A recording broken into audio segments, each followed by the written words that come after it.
Hello my dear first year students, ఈ video మీకోసమే. మరి మీకు ఫస్ట్ ఇయర్లో క్వశ్చన్ నెంబర్ 8లో గద్య భాగానికి సంబంధించినటువంటి లఘు సమాధాన ప్రశ్నను అడగడం అనేది జరుగుతుందన్నమాట. సో ఇక్కడ మన గద్య భాగంలో 3 లెసన్స్ చదివితే సరిపోతుంది. మనకి 3 × 2 6 మార్క్స్ అన్నమాట. మీకు టోటల్గా 6 క్వశ్చన్స్ ఇస్తారు. మీరు 3 క్వశ్చన్స్ని ఆన్సర్ చేయాల్సి ఉంటుంది. సో ఇక్కడ ఉన్నటువంటి క్వశ్చన్స్ 11 ఉన్నాయి. ఈ 11 క్వశ్చన్స్ అయితే మీరు మరి 4 ఆన్సర్స్ రాస్తారు. ఇవన్నీ కూడా ఆన్సర్సే. సో నేను ఎలా అయితే ఇక్కడ రాశానో అదేవిధంగా మీరు కూడా షార్ట్కట్లో ఓన్లీ ఆన్సర్సే రాసుకొని చదవండి. మీకు చాలా తక్కువ టైంలో ఈ యొక్క ఆన్సర్స్ అనేవి వచ్చేస్తాయి. మళ్ళీ క్వశ్చన్ ఒకసారి ఆన్సర్ ఒకసారి ఈ విధంగా చదవడం వల్ల మనకి టైం వేస్ట్ అవుతుంది తప్ప ఇవి అంత త్వరగా అయితే ఏమీ రావు అన్నమాట. సో ఈ విధంగా నేను ఏ విధంగా అయితే రాశానో అదే విధంగా మీరు నేర్చుకోండి. ఇప్పుడు నేను ఉన్నటువంటి క్వశ్చన్స్ ఏవైతే ఉన్నాయో ఆ క్వశ్చన్ని ఎలా చదవాలి, వాటి యొక్క మీనింగ్ ఏంటి అనేటువంటి విషయాన్ని టోటల్గా చెప్తాను. ఇక్కడ ఆన్సర్స్ ఉన్నాయి కదా, నేను వీటిలోని క్వశ్చన్ చెప్తాను, వీటి మీనింగ్ చెప్తాను. మీరు ఆన్సర్స్ చదివి గుర్తుపెట్టుకుంటే డైరెక్ట్గా రాసేయచ్చు అన్నమాట. ఓకేనా ఎగ్జామ్లో. సరే ఇప్పుడు చూద్దాం. ఇక్కడ ఫస్ట్ క్వశ్చన్ సార్, ఇక్కడ మార్జారః కిం వ్రతం ఆచరతి. మార్జారః వెళ్ళి ఏమి వ్రతమును ఆచరించినది అని చెప్పేసి క్వశ్చన్ అడుగుతాడు. ఇప్పుడు మనం ఏం చేయాలి? మార్జారః చాంద్రాయణ వ్రతం ఆచరతి అని చెప్పేసి ఆన్సర్ అయ్యాలి. మార్జారం అంటే పిల్లి చాంద్రాయణ వ్రతమును ఆచరించినది అనేటువంటి ఆన్సర్ని మనము ఇస్తున్నాం అన్నమాట. మరి ఇక్కడ శాబకాస్తిని కుత్ర ప్రాప్తాని అని క్వశ్చన్ అడుగుతారు. అంటే పక్షి పిల్లల యొక్క అస్థికలను పక్షులు ఎక్కడ చూశాయి, ఎక్కడ పొందాయి అంటే వృక్షస్య కోటరే, చెట్టు యొక్క తొరలు అని చెప్పేసి ఆన్సర్ అన్నమాట. సో మన టోటల్గా రాయాలి. లఘు సమాప్రశ్నలు కూడా మనము క్వశ్చన్తో పాటు ఆన్సర్ రాస్తేనే 2 మార్క్స్ వస్తాయి అన్నమాట. మీరు ఓన్లీ పదము రాశారంటే మాత్రం మీకు ఫుల్ మార్క్స్ అనేవి ఇవ్వరు. సో శాబకాస్తిని వృక్షస్య కోటరే ప్రాప్తాని అని చెప్పేసి ఆన్సర్ రాయాలి. పక్షి పిల్లల యొక్క అస్థికలను చెట్టు యొక్క త్వరలో చూశాయి అన్నమాట. తర్వాత మనకి ఒకవేళ కస్య వాసోన దేయః, ఎవరికి నివాసాన్ని ఇవ్వరాదు అని అడిగితే అజ్ఞాతస్య వాసోన దేయః అని ఆన్సర్ చేయాలి. అజ్ఞాతస్య అంటే తెలియనటువంటి వ్యక్తులకు వాసము అంటే నివాసాన్ని నా దేయః ఇవ్వరాదు అని అర్థం అన్నమాట. తర్వాత మనకి సెకండ్ లెసన్లో 3 ఉన్నాయన్నమాట. వీరవరః వేతనస్యార్థం కేభ్యః దత్తవాన్ అని అడుగుతాడు.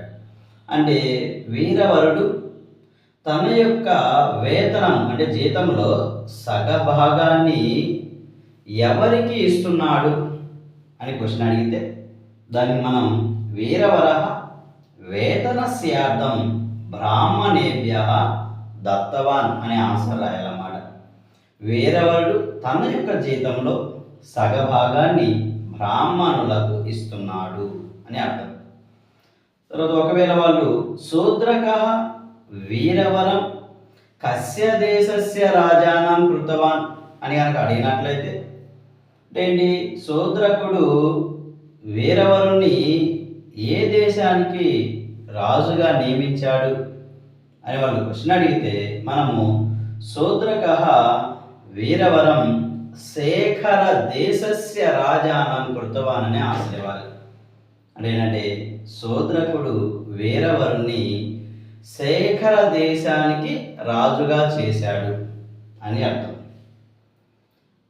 ఒకవేళ వాళ్ళు మనల్ని సేవక ధర్మ కహ అని అడిగితే, సేవకుడి యొక్క ధర్మం ఏమిటి అని అడిగితే మనం సేవక ధర్మ ప్రభుకార్యే ప్రాణత్యాగ ఏవ అని ఆన్సర్ చేయాలి. సేవకుడి యొక్క ధర్మం ఏంటంట ప్రభు కార్యే, ప్రభు యొక్క కార్యమునందు ప్రాణత్యాగానికైనా సిద్ధంగా ఉండాలి. రాజు కోసం మరి అవసరమైతే చనిపోవడానికి కూడా సిద్ధంగా ఉండాలి అనేటువంటి అర్థంలో చెప్పారు ఇక్కడ. ఆ తర్వాత మనకి థర్డ్ లెసన్లో ఇంకా 5 క్వశ్చన్స్ ఉన్నాయి. ఓకేనా? సో ఇప్పుడు చూద్దాం. బ్రాహ్మణాః విద్యోపార్జనార్థం కుత్ర గతవంతః అని మనకి క్వశ్చన్ అడగచ్చు. ఈలో అన్నమాట ఇది. అప్పుడు మనం ఏం ఆన్సర్ చేయాలి? అసలు దీని మీనింగ్ ఏంటంటే బ్రాహ్మణులు మరి విద్యోపార్జనార్థం, విద్యను అభ్యసించడం కోసం, నేర్చుకోవడం కోసం ఎక్కడికి వెళ్ళారు అని అడుగుతాడు. మనం ఏం ఆన్సర్ ఇవ్వాలి? బ్రాహ్మణాః విద్యోపార్జనార్థం కాన్యకుబ్జం గతవంతః అని ఆన్సర్ చేయాలి. అంటే బ్రాహ్మణులు విద్యను నేర్చుకోవడం కోసం కన్యాకుమారికి వెళ్ళారు. ఇక్కడ కన్యాకుమారిని కాన్యకుబ్జం అని చెప్పేసి అన్నారు అన్నమాట. కాన్యకుబ్జం అని రాయాలి. తర్వాత వచ్చేసరికి మనకి బ్రాహ్మణాః కతి అబ్ధాని పఠితవంతః అని ఒకవేళ వాళ్ళు అడిగితే మీనింగ్ ఏంటంటే బ్రాహ్మణులు ఎన్ని సంవత్సరాలు మరి చదువుని నేర్చుకున్నారు, ఎన్ని సంవత్సరాలు చదివారు అని చెప్పేసి అడుగుతున్నారు. దాని ఆన్సర్ ఏంటి? బ్రాహ్మణాః 12 అబ్ధాని పఠితవంతః, బ్రాహ్మణులు 12 సంవత్సరాలు చదివారన్నమాట, విద్య నేర్చుకున్నారు. తర్వాత మనకి పంచతంత్రం కేన విరచితం అని చెప్పేసి అడగచ్చు. దానికి మనం ఆన్సర్ ఏం రాయాలి? పంచతంత్రం విష్ణు శర్మన విరచితం అనే ఆన్సర్ రాయాలి. పంచతంత్రం ఎవరి చేత రచించబడింది అని అడిగితే పంచతంత్రం విష్ణు శర్మ చేత రచించబడింది అని చెప్పేసి మనము ఆన్సర్ ఇవ్వాలన్నమాట. నెక్స్ట్ మూర్ఖ పండిత కథ కస్మాత్ స్వీకృత అని అడిగినట్లయితే మూర్ఖ పండిత కథ పంచతంత్రే అపరీక్షిత కారకాన్ స్వీకృత అని రాయాలి. మూర్ఖ పండిత కథ ఎక్కడి నుండి స్వీకరించబడింది అని కనుక అడిగినట్లయితే మూర్ఖ పండిత కథ పంచతంత్రములోని అపరీక్షిత కారకము నుండి స్వీకరించబడింది అనే ఆన్సర్ అనేది రాయాలి మనం. ఒకవేళ వాళ్ళు అమరశక్తే పుత్రాః కీదృశాః అని క్వశ్చన్ ఇచ్చినట్లయితే మనకి అమరశక్తే పుత్రాః పరమ దుర్మేధసః అని చెప్పేసి ఆన్సర్ చేయాలి. అంటే మీనింగ్ ఇక్కడ అమరశక్తి యొక్క కుమారులు ఎటువంటి వారు అని క్వశ్చన్ అడుగుతాడు. మనం ఏం ఆన్సర్ చేయాలి? అమరశక్తే పుత్రాః పరమ దుర్మేధసః, అమరశక్తి యొక్క కుమారులు పరమ తెలివి తక్కువ వాళ్ళు అని చెప్పేసి మనం ఆన్సర్ చేయాలి. సో ఈ విధంగా ఈ క్వశ్చన్ అన్నీ కూడా నేను ఏ విధంగా అయితే రాశానో అదే విధంగా రాసుకొని షార్ట్కట్లో చదవండి, ఓన్లీ ఆన్సర్సే చదవండి, టైం వేస్ట్ చేసుకోండి.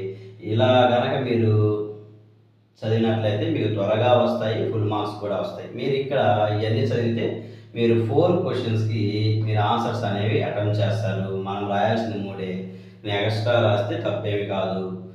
ఓకేనా? మనకు రావాల్సినటువంటి 6 మార్క్స్ అనేవి ఖచ్చితంగా వస్తాయన్నమాట. ఓకేనా? నా వీడియో కనుక మీకు నచ్చినట్లయితే లైక్ చేయండి, షేర్ చేయండి, సబ్స్క్రైబ్ చేసుకోండి.